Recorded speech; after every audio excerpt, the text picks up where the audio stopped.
Can you talk a little bit about the book and why you wrote it? Yeah, so we talk a lot about self-talk.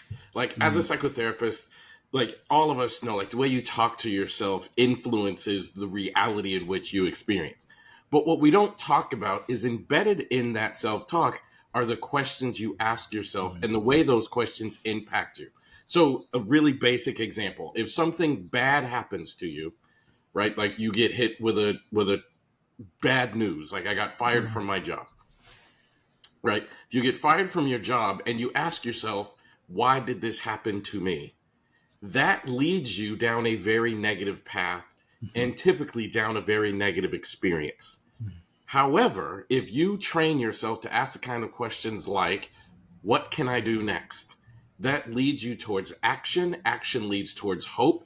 Those people who have a tendency to ask those kind of questions tend to be more resilient, have more hope, joy, fun in their lives. They tend to be the kind of people that turn bad news into opportunities. Like I'll tell you a quick story. I remember my mother once. I got fired. I literally got fired from my job. I was like 19. I was working as a cashier at a drugstore, and I got fired from my job. And I really needed this job. I was in college, and this was the job I used to pay for my books and pay for my stuff in college. And I got fired. And I remember going to my mom, and I was devastated that I got fired from this job. And I was not asking myself helpful kind of questions, not talking to myself in a helpful way. And I told my mom the whole story. The guy fired me. I did something silly. And I mean, I didn't do anything wrong or illegal or anything like that. But I didn't follow a particular procedure. He fired me, and I don't know what to do.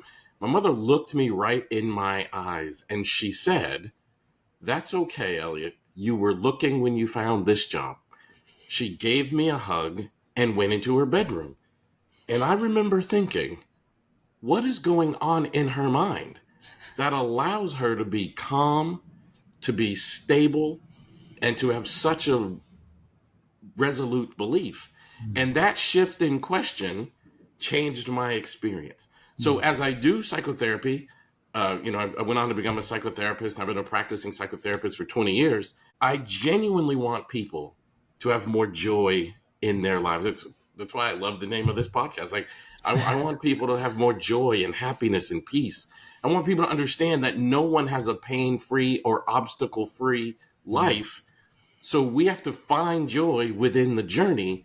And in my experience, the joy is packaged in the questions. So we have to shift those questions in order to be able to change the future that we want to live in. Wow, that's